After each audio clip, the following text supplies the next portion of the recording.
क्या आपको लगता है कि वीडियो और वीडियो की परीक्षा में धांधली हुई, हाँ या ना? आप इस बात को स्वीकारते हैं कि लोग परीक्षाओं में पैसे अब देते हैं सरकारी पदों पर भर्ती होने के लिए? माफिया इसीलिए है, अगर पैसा ना हो कहीं पर बीच में, फैक्ट्री पैसा होता है। आपके पास कभी कोई ऐसे डील आती है कि आपको कोई पैसे के लिए अप्रोच करे? हर जगह परीक्षा में धांधली होती है, क्योंकि परीक्षा एक बड़ा माफिया है। लोग पैसे देने लगे हैं ज़्यादा सरकारी पदों के लिए। ये दो कारण हैं। सर, कौन है वो परीक्षा माफिया? अगर उनके परीक्षा माफिया है तो क्या उनका उत्तराखंड अधीन सेवा चयन आयोग के सदस्यों से या किसी से कोई संपर्क है क्या?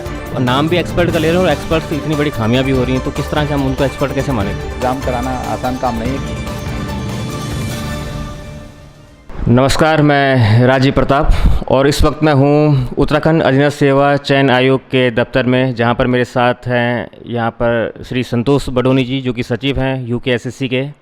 और कुछ सवाल हैं हमारे कुछ छात्रों के, जिसके संदर्भ में मैं यहाँ पर अभी सचिव साहब से बातचीत करूँगा। पहले तो सर बहुत बहुत स्वागत है आपका हमारे चैनल पर। बहुत धन्यवाद, स्वागत आपका भी। धन्यवाद सर। सर, आजकल उत्तराखंड अधीन सेवा चयन आयोग काफ़ी समय से सुर्खियों में है और सुर्खियाँ तब से ज़्यादा हैं जब से कि ये वीडियो और वीपीडीओ का रिजल्ट आया है सर। इसमें अभ्यर्थियों का कहना है, जो कि बेरोजगार संघ हैं, इनका कहना है, जो छात्र परीक्षा में बैठे इनका भी कहना है कि परीक्षा में कहीं ना कहीं धांधली हुई है। धांधली को लेकर कई तरह के इन्होंने कुछ सबूत भी पेश करे। कहा कि जो प्रथम शिफ्ट में परीक्षा हुई थी उससे ठीक 12 घंटे पहले एक व्हाट्सएप चैट का स्क्रीनशॉट वायरल हो रहा है, जिस पर कि प्रश्न पत्र को फॉरवर्ड किया गया था। अब ये जो जांच है वो साइबर सेल को सौंप दी गई है, शायद आपके संज्ञान में मामला होगा। तो सर, इतनी अनियमितताएं हम देखते हैं एक आयोग में कि ऐसा क्यों हो रहा है? और ऐसा नहीं कि सिर्फ एक ही परीक्षा में ऐसा हुआ, बहुत सी परीक्षाएं हुई जिनमें कि ये चीज़ें देखने को सामने आ रही हैं। पहले तो मैं आपसे जानना चाहूँगा कि इस परीक्षा के को लेकर जो लोगों के सवाल जवाब हैं, छात्रों के हों अभिभावक हों, आपका क्या इसमें कहना होगा सर? पहले तो मैं ये बात जवाब दे दूं कि आयोग की सभी परीक्षाओं में ऐसा हो रहा है, तो ऐसा नहीं है।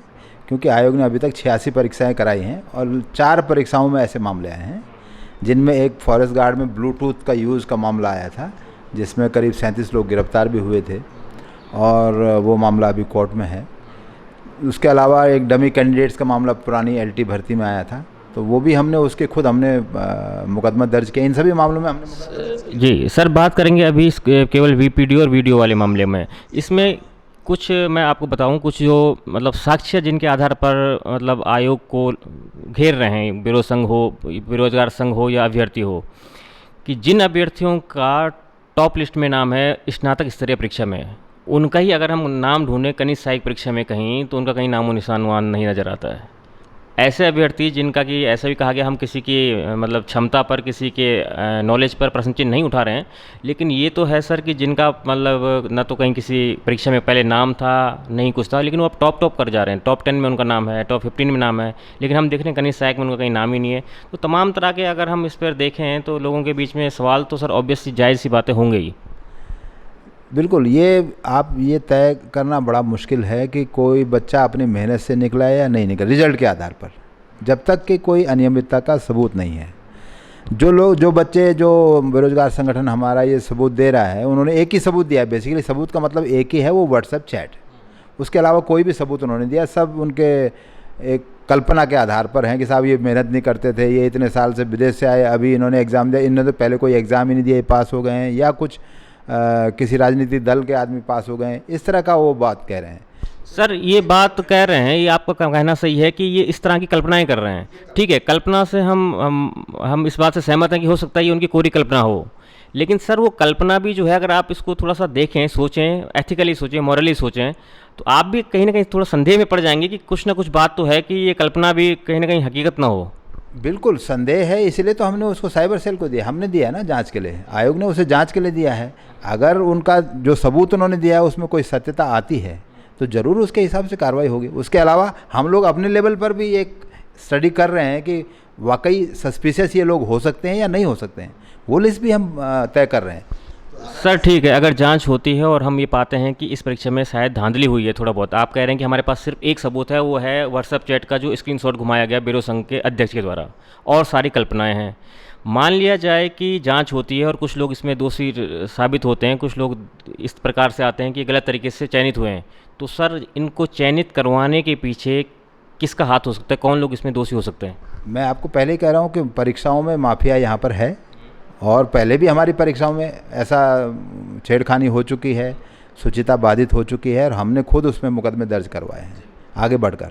शायद किसी आयोग ने आसपास आपसे देखेंगे तो खुद मुकदमे नहीं दर्ज कराए हैं, हमने खुद कराए हैं, जिससे ये लोग चिन्हित हो सकें, क्योंकि जांच का काम आयोग का नहीं हो सकता, हम जांच एजेंसी नहीं है। सर आपने स्पष्ट कहा है कि कुछ परीक्षा माफिया हैं। सर कौन है वो परीक्षा माफिया? अगर उनके परीक्षा माफिया हैं तो क्या उनका उत्तराखंड अधीनस्थ सेवा चयन आयोग के सदस्यों से या किसी से कोई संपर्क है क्या? मैं इतना स्पष्ट कर सकता हूं कि आयोग से किसी भी तरह की गड़बड़ी, एक भी प्रश्न की या एक भी रुपए की आप नहीं पाएंगे, इसका ये निश्चित है। इसीलिए हम खुद मुकदमे दर्ज कराने, जांच तो हमारी भी होगी ना। जब एक बार पुलिस पे या जांच एजेंसी पे मामला जाएगा तो जांच तो हमारी आयोग की भी होगी, ये नहीं कि केवल उन्हीं थर्ड पार्टी की होगी, ऐसा तो नहीं है। जो भी जांच में सामने आएगा वो सामने आएगा, चाहे आयोग उसमें पार्टी हो चाहे आयोग के बाहर उसमें पार्टी हो। सर इस परीक्षा के रिजल्ट के बाद हमने देखा कि बेरोजगार सड़कों पर उतर गए। 13 के 13 जिलों में ऐसे कोई कोचिंग संस्थान नहीं थे। सारे जगह से हमने देखा कि लोग जो हैं कि एकदम विरोध प्रदर्शन कर रहे हैं और एक उग्र रूप में विरोध प्रदर्शन कर रहे हैं। तो कहीं ना कहीं आयोग की भी एक नैतिक जिम्मेदारी बनती थी कि अगर छात्र इतना इस पर संदेह व्याप्त कर रहे हैं तो खुद ही इस पर जांच बिठा दे और उच्च स्तरीय जांच करवा दे। इसमें क्या दिक्कत है? हमने खुद ही जांच के लिए अनुरोध किया है ना, वही तो मैं आपसे कह रहा हूँ। हमने खुद ही जांच के लिए अनुरोध किया है और जल्दी उसमें जांच भी आ जाएगी। तो मुझे लगता है कि इसमें इंतज़ार करना चाहिए, साइबर सेल को थोड़ा काम करने देना चाहिए, और अगर कोई ठोस बात आती है तो हम जांच के आगे एफआईआर में भी जाएंगे। ऐसा नहीं कि हम उसे यहीं रोक देंगे। जो भी दोषी है या जिसने भी गड़बड़ी की है उसे हम सामने लाने की पूरा प्रयास करेंगे, तो हम उसे छुपाएंगे नहीं। और जांच में हम कोई बाधा नहीं, जांच तो एक थर्ड पार्टी ने करनी जो जांच एजेंसी है, आयोग जांच एजेंसी नहीं है। पर जो भी जांच में सामने आएगा हम उसमें बहुत कठोर कार्रवाई करने वाले हैं। सर अभी की कुछ और भी परीक्षाएं होने वाली हैं, आगे बहुत सी परीक्षाएं होने वाली हैं, लेकिन जो ऑनलाइन जो परीक्षाएं होती हैं वो आपने एक NSET, मेरे को नाम पूरा याद नहीं है, NSEIT एक एजेंसी है जिससे आपने ऑनलाइन परीक्षाएं कराई। और अन्य राज्यों में मैंने देखा कि इस जो एजेंसी को है इसको तो ब्लैक लिस्टेड कर दिया गया है। कुछ कुछ परीक्षाओं में बहुत बड़े स्तर पर इस एजेंसी ने धांधली करी है और ये स्पष्ट है, साफ है, अखबारों में आप देख सकते हैं। और ये एक इसके भी आपको प्रूफ मिल जाएंगे अगर आप थोड़ा सा इस पर रिसर्च करेंगे। तो उसी एजेंसी से सर आप क्यों परीक्षाएं बार बार करवा रहे हैं? अगर छात्र नहीं चाहते हैं कि इस एजेंसी से परीक्षाएं करें तो हमारे पास बहुत सारी एजेंसी हैं, बहुत सारे रिसोर्सेज हैं, हम उनसे भी करवा सकते हैं। संदेह है किसी एजेंसी पे तो न कराएं इससे परीक्षा, क्या जरूरत है परीक्षा करवाने की? सर मैं आपको दो बातें स्पष्ट कर दूं कि इस मामले में एक बात कि NSEIT कहीं भी ब्लैक लिस्टेड नहीं है, किसी भी स्टेट में नहीं, ये मैं आपको 100% दावे के साथ कह सकता हूँ। इसके अलावा यहाँ पर हाईकोर्ट में एक मुकदमा दर्ज हुआ था कि NSEIT ब्लैक लिस्टेड है, वो मुकदमा हाईकोर्ट ने खुद खारिज कर दिया इस ग्राउंड पे कि ये इसमें कोई तथ्य ही नहीं है इस मुकदमे में।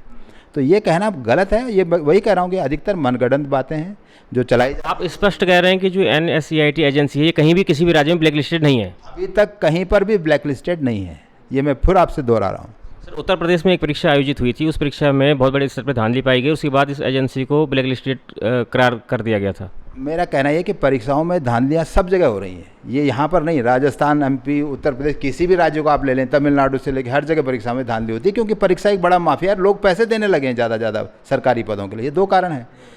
और उसमें आयोग पर भी सवाल उठते हैं और सेवा प्रदाता पे जो एजेंसीज हैं उन पर भी सवाल उठते हैं। पर इसका मतलब ये नहीं है कि वो दोष सिद्ध हो गई हैं। दोष सिद्ध तभी होंगी जब किसी सक्षम न्यायालय से ऐसा आदेश आता है या कोई आयोग उनको ब्लैक लिस्ट कर देता है आदेश से, तो वो उस आयोग के लिए एक आदेश है।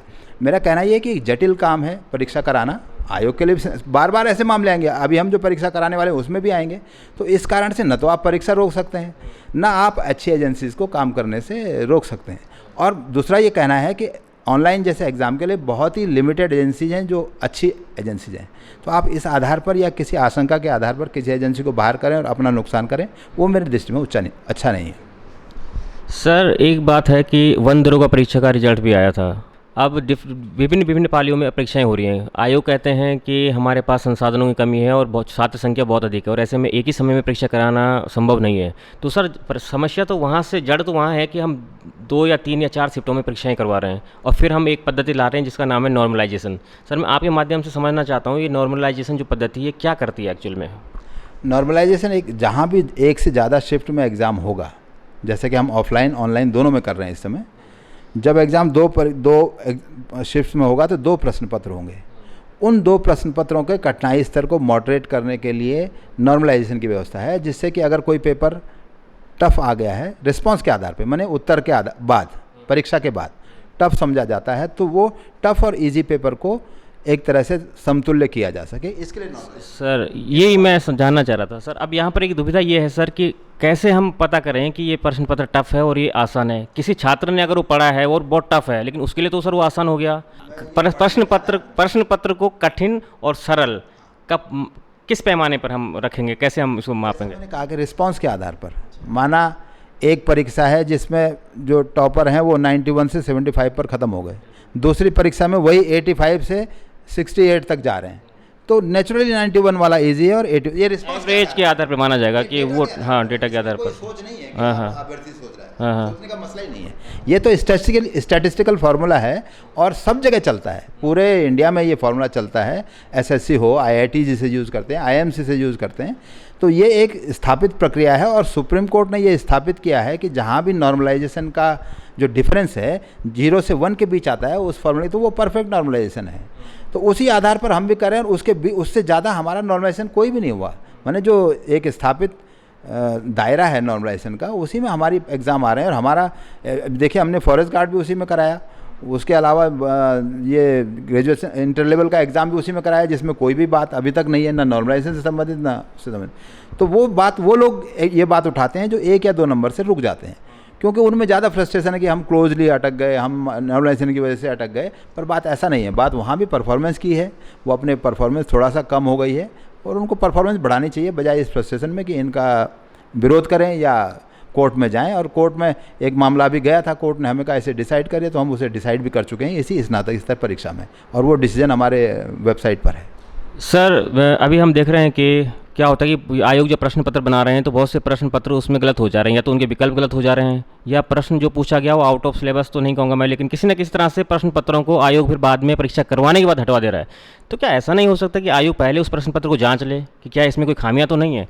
प्रश्न पत्र को में बदलाव करना परीक्षा के बाद कहाँ तक न्यायपूर्ण है सर? अगर पहले ही आप लोग देख लेंगे प्रश्न पत्र गलत है और इतने बड़े एक्सपर्ट्स आप लोग हैं, सारे लोग हैं, तो प्रश्न पत्रों में 300 प्रश्न गलत है एक प्रश्न पर परीक्षा में 1800 में से, और हर बार कुछ प्रश्न पत्र गलत हो रहे हैं, फिर आप लोग उसमें क्या कर रहे हैं कि बोनस अंक के पर पार्टी चला दे रहे हैं। तो सर ये कहीं ना कहीं तो सर ये हमारे सिस्टम और हमारे जो परीक्षा कराने का जो हमारा सिस्टम है इस पर सवाल या चिन्ह तो लगते हैं सर। देखिए, परीक्षा होती है एक प्रश्न बैंक के आधार पे। प्रश्न बैंक माने पिछले 8-10 साल में जो आपने इकट्ठा किए हैं क्वेश्चंस, उनके आधार पर प्रश्न पत्र बनता है। ये एक बात कि ये एक थोड़ा गोपनीय प्रक्रिया है, आप 10 आदमियों को इसे शेयर नहीं कर सकते कि अधिक से अधिक देख लेंगे ठीक है कि नहीं है, ऐसा नहीं हो सकता। बहुत जो लिमिटेड माइंड्स इसे देखते हैं, तो एक बात तो ये है कि शुचिता का इसमें बात होती है, तो लिमिटेड लोग इसे देख सकते हैं। आप, मैं आयोग की बात कर रहा हूँ सर, आयोग में ही तो 1-2 लोग लिमिटेड हैं, वो भी देख सकते हैं, वो भी तो इतने परिपक्व हो सकते हैं कि इस प्रश्न पत्र को जांचें परखें। आयोग, आप एक आदमी से कैसे एक्सपेक्ट कर सकते हैं कि वो कॉमर्स भी जाने, साइंस भी जाने, हिस्ट्री भी जाने, इंग्लिश भी जाने? ऐसा नहीं कर सकते। हर पेपर अलग अलग होता है, हर एग्ज़ाम अलग अलग है, एक ही एग्ज़ाम नहीं हमारे यहाँ। तो ये इसके लिए तो बेस्ट लोग जो सब्जेक्ट एक्सपर्ट हैं वो होते हैं। तो प्रश्न बनाने से लेके प्रश्न को मॉडरेट करने, उसे क्वेश्चन पेपर में रखने, और उसके बाद जो चैलेंज बच्चों के आते हैं उसको मॉडरेट करने के लिए भी सारी जगह पर एक्सपर्ट्स का रोल है। आयोग का कोई रोल है ही नहीं, क्योंकि कोई भी सर वही आप नाम ले रहे हैं एक्सपर्ट, आप नाम भी एक्सपर्ट का ले रहे हैं और एक्सपर्ट से इतनी बड़ी खामियां भी हो रही हैं, तो किस तरह के हम उनको एक्सपर्ट कैसे माने? फिर मेरा कहना यह है कि कोई भी आयोग ऐसा नहीं है जिसके क्वेश्चन में खामियां ना हो। इसके रीज़न है, इसका रीज़न ये है कि अलग अलग बुक्स में अलग अलग फैक्ट्स हैं। एक बात, अलग अलग बुक्स में अलग अलग व्याख्याएं हैं। कोई राइटर किसी चीज़ पे एम्फेसिस करता है, कोई राइटर उसी को विचार बदल जाता है। तो एक तो पाठ्यपुस्तकों की सामग्री भिन्न है, दूसरा ये है कि फैक्ट्स, ज्ञान भी परिवर्तन हो रहा है। पिछले 10 साल पहले जो बुक्स थी वो उनका ज्ञान शायद कुछ मामलों में आज परिवर्तन हो गया है। कुछ मामलों में प्रिंटिंग मिस्टेक्स हो जाती है, क्रूशियल वर्ड ही छूट गया अनुवाद होने से। कभी जो है क्वेश्चन का फॉर्मेशन थोड़ा गलत हो जाता है, जिससे विकल्प सही नहीं आ रहा है। तो ये बहुत सारे रीज़न हैं जिनके कारण क्वेश्चन डिफेक्टिव हो जाता है, या उसको डिलीट करना पड़ता है या चेंज करना पड़ता है। तो वो एक आवश्यक प्रक्रिया है एग्ज़ाम की, इसलिए कि कोई गलत क्वेश्चन हमने रख दिया और उसके आधार पर उसको गलत क्वेश्चन अटेम्प्ट करके एक बच्चा पास हो गया और उसी को किस सही होना चाहिए था, तो एक मेरिटोरियस पीछे छूट गया। तो इसलिए एक आपत्ति लेने की व्यवस्था है, और हम भी हर एग्ज़ाम में आपत्ति ले रहे हैं ओपन सबसे, और उन आपत्तियों को विषय विशेषज्ञों से हम मॉडरेट कराते हैं, और 3 विषय विशेषज्ञ हर क्वेश्चन को मॉडरेट करते हैं, और वो जो चेंज लाते हैं या डिलीट करने का परामर्श देते हैं उसी के आधार पर हम सेकेंड की जारी करते हैं। और ये supreme court, honourable supreme court ने भी ये कहा है कि जहाँ भी एक्सपर्ट्स का मामला हो, एक्सपर्ट की राय ही सर्वोपरि है। और मेरा प्रश्न सर ये भी है आपसे कि अभी आप कह रहे थे कि अब लोग क्या हो गए कि परीक्षाओं में पैसे देने लग गए हैं। आप इस बात को स्वीकारते हैं कि लोग परीक्षाओं में पैसे अब देते हैं सरकारी पदों पर भर्ती होने के लिए? माफिया इसीलिए है, अगर पैसा ना हो कहीं पर बीच में, फैक्टरी पैसा होता है, अगर पैसा बीच में नहीं है तो फ्री में आप क्यों एक क्राइम करेंगे? आप एक क्राइम नहीं करने वाले हैं फ्री में। सर आपको इतना साल का अनुभव है, आप अध्ययन सेवा चयन में सचिव हैं, आपके पास कभी कोई ऐसे डील आती है कि आपको कोई पैसे के लिए अप्रोच करे? अनफॉर्चुनेटली कभी कभी आती है। तो फिर आप क्या करते हैं सर? तो नेचुरली मैं उसमें कुछ मदद कर ही नहीं सकता मैं उसमें कुछ मदद नहीं कर सकता, तो कभी कभी संभ्रांत लोग होते हैं तो हाथ जोड़ना पड़ता है, अदरवाइज डांटना भी पड़ता है, तो उसी तरह से। उत्तराखंड में सर चलो पैसा भी है, कुछ पॉलिटिकल प्रेशर भी रहता है आप लोगों के ऊपर कि कोई मंत्री की सिफारिश आ गई, भाई मेरा चाचा का लड़का है, भतीजा है, ये है, थोड़ा इसको देख लेना, इस तरह की बातें तो सर वैसे नॉर्मल है, खुल के बोल सकते हैं आप? बिल्कुल बोल सकता हूँ, लेकिन मैं ये आपको कंफर्म करना चाहता हूँ, मैं 5 साल से यहाँ पर हूँ इस सचिव के पद पर, और अभी तक लकीली या अच्छी तरह से सरकार की तरफ से, चाहे माननीय मंत्रीगण हों या कोई और प्रतिनिधि हों, उनकी तरफ से कभी कोई दबाव नहीं आया इस बारे में कि ये सिलेक्शन होना है या ये सिलेक्शन करना चाहिए। आप जिस पद पर बैठे हैं सर, इस पद पर बहुत दबाव महसूस कर रहा हूँ मैं, दबाव बहुत होता होगा इस पद पर? ये पद दबाव का है, ये पद काफ़ी हॉट सीट होता है, एक जटिल काम करना होता है, एग्ज़ाम कराना आसान काम नहीं है। कभी आप लोगों को मौका मिलेगा इस प्रोसेस में आने का तो उसका अंदाज होगा, लेकिन लकीली और फॉर्चुनेटली और हमारे सरकार, मैं अपने इसको भाग्य भी समझता हूँ कि कभी भी ऐसे लोगों से कोई दबाव नहीं आया, शासन के प्रतिनिधियों से या राज्य सरकार के प्रतिनिधियों से, जिससे हमें अनावश्यक कठिनाई हो। सर ये तो थोड़ा हो गया दिमागी तौर पर, हमने आपसे विचार विमर्श कर लिए। एक छोटा सर, मतलब हर इंसान के अंदर एक दिल होता है सर, वो आपके अंदर भी है, मेरे अंदर भी है। एक दिल से प्रश्न मैं चाहूँगा, आप दिल से जवाब दें। क्या आपको लगता है कि बीपीडीओ और वीडियो की परीक्षा में धांधली हुई, हाँ या ना? कहीं आपको अंदर से, दिल से क्या लगता है सर? इस समय दिल से पूछ रहा हूँ मैं जैसे सचिव हूँ और लेमैन की तरह कहूँगा तो लगता है कुछ गड़बड़ी हुई है, लेकिन वो गड़बड़ी का हम क्या कोई परिमाण या कोई फैक्ट निकाल सकते हैं, इस पर मैं थोड़ा सशंकित हूँ। तो इसलिए जो भी जांच हम करा रहे हैं, अगर उसमें कुछ ऐसे निकलता है तो, क्योंकि एक एग्ज़ाम ऐसी एक चीज़ है कि जिसको आप बिना किसी या आधार पे या किसी फिल्म से आधार पे आप एग्ज़ाम कैंसिल नहीं कर सकते, वो कभी मेंटेनेबल नहीं होगा। तो उसके लिए ज़रूर कुछ ग्राउंड होना, आधार होना ज़रूरी है। और लगता है कि कुछ मामलों में लगता है कि हाँ ये सिलेक्शन कुछ गड़बड़ हो गए कुछ कैंडिडेट्स के मामलों में, लेकिन ये वाकई वो गड़बड़ है या वो अब हमको लग रहा है कि वो अपना रिप्रेजेंटेशन ठीक नहीं कर पा रहे हैं, ये मैं कह नहीं सकता हूँ। लेकिन मुझे लगता है कि जांच जो हमने दी है उसके आधार पर कुछ ना कुछ इसमें तथ्य आएगा। सर अभी कुछ पत्रकार मित्रों से तो मेरी बातचीत हुई थी, तो वो लोग कह रहे थे कि आयोग अब पत्रकारों पे ये दबाव बना रहा है या कह रहा है कि आप लोग छात्रों को भ्रमित कर रहे हैं, ऐसा कुछ नहीं है। तो कहीं कहीं नहीं लगता कि पत्रकार एक निष्पक्ष और पारदर्शी तरीके से अपना काम कर रहे हैं? अब आयोग कहे पत्रकारों को कि आप लोग छात्रों को भरमा रहे हैं या भीड़ इकट्ठी कर रहे हैं, हर दिन नहीं कर रहे हैं, तो कहीं ना कहीं सर आयोग को ये बोलना भी कहाँ तक जायज़ है? नहीं, मैं उन पत्रकारों के लिए, मैंने अभी तक किसी पत्रकार को न तो ऐसे बोलने से, आपने पहली बार मुझसे कहा, मैंने पहली बार आपसे कहा कि जो भी बात करनी है मैं तैयार हूँ, तो इसी तरह से हर एक से मैं बात करता हूँ। लेकिन कभी कभी मैं देखता हूँ कि लोग, पत्रकार ये कहते हैं कि साहब बच्चों के साथ बैठ के हमसे बात करिए, तो ये शायद उचित नहीं है। एक पक्ष को लेके आना और उनसे बातचीत करने का फोर्स करना, उसे मैं उचित नहीं मानता, और मैंने कभी ऐसा नहीं किया। इस कारण से ये बात आई है जो आपने सुनी होगी कि साहब बच्चों के साथ बैठ के हमसे बात करिए, तो वो शायद मैं उचित प्रक्रिया नहीं मानता हूँ, ख़ासतौर से आयोग में। आयोग क्योंकि ऐसा डिपार्टमेंट नहीं है जो सर्विस डिपार्टमेंट हो, किसी को सर्विस देना है। आयोग तो गोपनीय कार्यालय है, हम ज़रूरत से ज़्यादा ओपन हैं। चाहे आप वेबसाइट में देखें हमारे ऑर्डर्स, या आप हमारी बातचीत देखें या संवाद देखें जो मैं 250 के करीब जारी कर चुका हूँ, तो हम हर चीज़ में ओपन हैं। और जितनी जानकारी हम दे रहे हैं बच्चों को भी और मीडिया को भी, उतनी जानकारी आप किसी भी आयोग में शायद नहीं पाएंगे।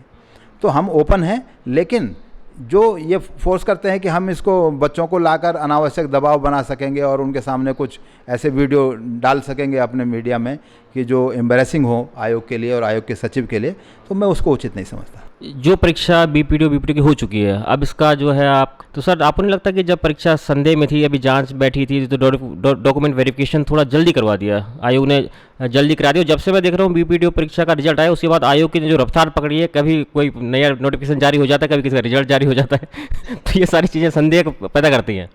आप ये देखेंगे कि जब ये सब चीज़ हमारे डॉक्यूमेंटेशन जो डॉक्यूमेंट वेरिफिकेशन का प्रोग्राम था उसको जारी होने के बाद आए हैं, चाहे वो व्हाट्सएप चैट हो चाहे कोई वो, उससे पहले नहीं आई थी कि उसे देख के हमने कर दिया, ऐसा गलत है। दूसरी बात ये है कि अभी डॉक्यूमेंट वेरिफिकेशन हुआ है, रिकमेंडेशन नहीं गई है। तो आखिरी काम अभी बचा हुआ है, और उसके लिए ज़रूर आयोग सोचेगा कि उसको हम कैसे करें और किस लेवल पर करें, और उसके बाद एक निर्णय के बाद ही वो काम होगा। तो अभी रिकमेंडेशन नहीं गई कि सिलेक्टेड लोग हमने भेज दिए हैं विभागों में, ऐसा नहीं है। चलिए सर, आगे आगामी कौन कौन सी परीक्षाएं आयोग आयोजित करवाने वाला है? अभी 12 जून को हमारी 3 परीक्षाएं हैं, एक वाहन चालक की, एक मत्स्य निरीक्षक की, और एक इंस्ट्रक्टर्स की, जो ITI इंस्ट्रक्टर होते हैं उनका एक एग्ज़ाम है। 3 एग्ज़ाम हैं जो 12 जून को होंगे, 2 पालियों में। पुलिस मुख्यालय से कोई अध्याचन आपके पास आए हैं सर? पुलिस मुख्यालय से हमारे पास पुलिस कांस्टेबल का एक अध्याचन आया था, जिसकी आजकल फिजिकल भर्ती चल रही है। उसके अलावा एक SI का अध्याचन आया था, सब इंस्पेक्टर का, उसका भी हमने विज्ञापन जारी किया। पुलिस भर्ती परीक्षा की जो लिखित परीक्षा होगी वो किस तरीके से होगी सर? मतलब या विभिन्न पालियों में होगी या एक ही पाली में होगी, इसके बारे में कुछ बता पाएंगे? ये उसके बाद पता लगेगा कितने लोग फिजिकल में पास हो रहे हैं। हम कोशिश कर रहे हैं कि एग्ज़ाम को एक पाली में करें, लेकिन हम बहुत दूर के सेंटर्स में नहीं जाना चाहते जहाँ शुचिता बाधित होती है। तो हमारे लिए शुचिता पहला मामला है और शिफ्ट दूसरा मामला है। तो मैं ये कहूँगा कि प्राथमिकता शुचिता है, इसलिए हम 2 शिफ्ट में कराएंगे अगर ज़्यादा बच्चे आएंगे, अदरवाइज हम 1 शिफ्ट में कराएंगे। सर कब तक उम्मीद है कि हो जाएगी परीक्षा कांस्टेबल की? मुझे उम्मीद है कि जुलाई लास्ट तक फिजिकल ख़त्म हो जाएगा और उसका डेटा मिल जाएगा, और सितंबर में हम कोशिश करेंगे कि इसका रिटर्न एग्ज़ाम हो जाए। सर युवा थोड़ा सा SI परीक्षा को लेकर भी थोड़ा सा जानकारी चाह रहे हैं इस बारे में, तो कब तक SI की परीक्षा होने की? मुझे जो लगता है, जो बातचीत पुलिस विभाग से हुई है, जुलाई के बाद उनका फिजिकल होगा, और मुझे लगता है सितंबर तक ख़त्म हो जाएगा, तो अक्टूबर या नवंबर माह में वो परीक्षा हो सकेगी। तो अभी आगे जो हॉट एग्ज़ाम है यही है, मतलब पुलिस कांस्टेबल और SI की, क्योंकि उत्तराखंड बेरोजगारों की दृष्टि से। गार्ड भी एक हॉट बड़े एग्ज़ाम है, पटवारी लेखपाल बड़ा एग्ज़ाम है, SI बड़ा एग्ज़ाम है, और ये पुलिस कांस्टेबल एक बड़ा और संवेदनशील एग्ज़ाम है, जिनके लिए हम तैयारी कर रहे हैं। तो सर ऑनलाइन माध्यम से जाएंगे या ऑफलाइन जाएंगे? हम दोनों माध्यम के लिए ओपन हैं, और ये विकल्प शुचिता के लिए बहुत ज़रूरी है। बहुत बार ये बात होती है कि ऑनलाइन क्यों शुरू कर दिया। मैं समझता हूँ कि परीक्षा में जितने विकल्प हों आपके पास, उतना अच्छा है हर चीज़ में, चाहे वो परीक्षा कराने के मीडियम हो, चाहे सेंटर्स हों, चाहे कोई सा भी आपके पास विकल्प हो, तो उनको विकल्प का उपयोग करना हमारे लिए शुचिता के लिए बहुत ज़रूरी है। ऑनलाइन एग्ज़ाम के लिए किसी नई एजेंसी के बारे में सोचना चाहेंगे अब, क्योंकि जब बार बार प्रश्न उठ रहे हैं इस एजेंसी पर, तो क्या इस बारे में सोचेंगे आगे? वो हम रोज़ सोच रहे हैं और बातचीत कर रहे हैं नई एजेंसी से भी, और अगर संभव हुआ, अगर वो एजेंसी को कोई भारी कठिनाई हो रही है या उस साथ दिक्कत है, तो हम ज़रूर परिवर्तन करेंगे। हम कभी नहीं चाहेंगे कि एक गलत एजेंसी के साथ हम काम करें, और वो एजेंसी जो है इस समय नंबर 2 एजेंसी है इंडिया की, जो एग्ज़ाम कराने में TCS के बाद नंबर 2 कंपनी है। बहुत बहुत धन्यवाद सर हमारे साथ जुड़ने के लिए। युवाओं के साथ आप निष्पक्ष होकर, उनके भविष्य के साथ आप निष्पक्षता के साथ अपनी जिम्मेदारी का निर्वहन करें, यही आपसे चाहेंगे। बहुत धन्यवाद आपका, बहुत धन्यवाद श्रोताओं का भी।